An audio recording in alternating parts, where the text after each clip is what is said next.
पुण्यामधल्या याच तनिषा भिसे माता मृत्यू प्रकरणी महाराष्ट्रामध्ये प्रचंड संताप आहे। दीनानाथ मंगेशकर रुग्णालयावर हलगर्जीपणाचा असंवेदनशीलतेचा ठपकाही ठेवला गेलाय। पुण्यातल्या जवळपास सगळ्याच राजकीय पक्षांनी दीनानाथ मंगेशकर रुग्णालयाच्या विरोधात आंदोलनही केलं। पण यामध्ये भाजपच्या महिला कार्यकर्त्यांचं आंदोलन चांगलंच चर्चेत आलं, कारण त्यांनी रुग्णालयातल्या डॉक्टरांच्या नातेवाईकांचं खासगी क्लिनिक फोडलं। आता याच प्रकरणावरून पुणे भाजपमध्ये वाद पेटलाय, कारण कार्यकर्त्यांच्या या कृत्यावरून भाजपच्या खासदार मेधा कुलकर्णी यांनी पक्षाला थेट पत्रच लिहिलंय।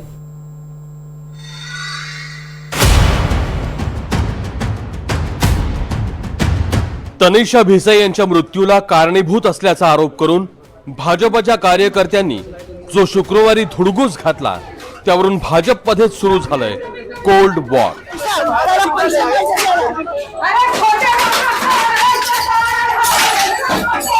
डॉक्टर सुश्रुत घैसास यांच्यावर उपचारात विलंब करून तनिषाच्या मृत्यूसाठी कारण ठरल्याचा ठपका ठेवण्यात आला।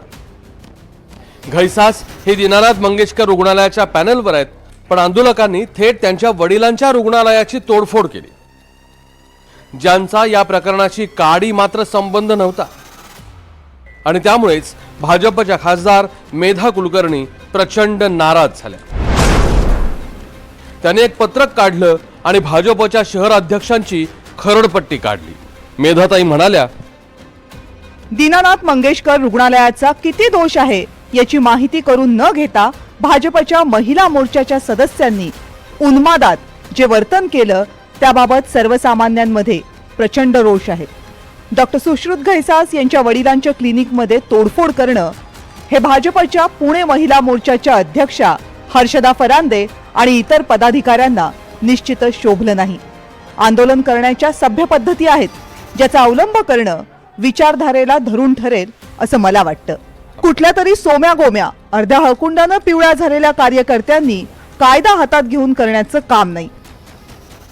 दीनानाथ मंगेशकर रुग्णालयामध्ये त्या दिवशी जी घटना घडली आणि त्या दुर्घटनेच्या पार्श्वभूमीवरती स्वाभाविक प्रतिक्रिया येणं, हे आपण त्याविषयी पाहिलं की अनेक संघटनांनी आंदोलन केले, अनेकांनी निषेध व्यक्त केला।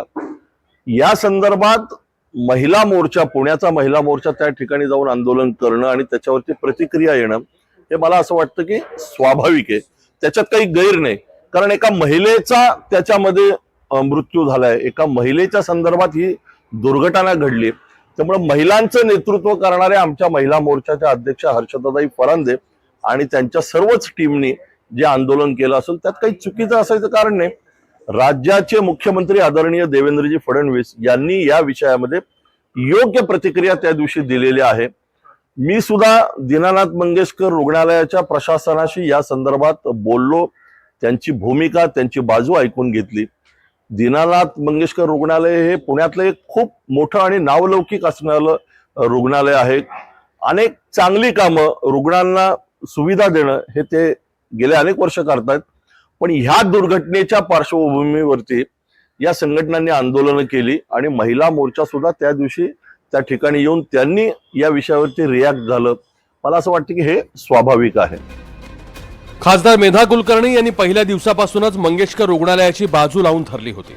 जेव्हा रुग्णालयाचे ट्रस्टी हे दुर्लक्ष झाल्याचं मान्य करत होते, तेव्हा मेधा कुलकर्णी यांनी हॉस्पिटलची पाठराखण केली होती।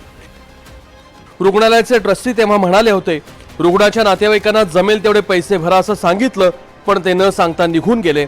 पण त्याच वेळी मेधाताई म्हणाल्या, रुग्णालयाने कोणतीही अनामत रक्कम मागितली नव्हती। रुग्णालयाचे ट्रस्टी म्हणत होते, रुग्णालयाने असंवेदनशीलता दाखवली का हे आम्ही तपासून पाहू। त्यावेळी मेधाताई म्हणाल्या, रुग्णालयाचा किती दोष आहे याची माहिती करून न घेता उन्माद करणं अयोग्य आहे। विशेष म्हणजे ज्याच्या पत्नीचा मृत्यू झाला ते भाजपचे आमदार अमित गोरखे यांचे पीए आहेत, ज्यांनी निदर्शनं करून घैसास यांचं हॉस्पिटल फोडलं तेही भाजपचे कार्यकर्ते।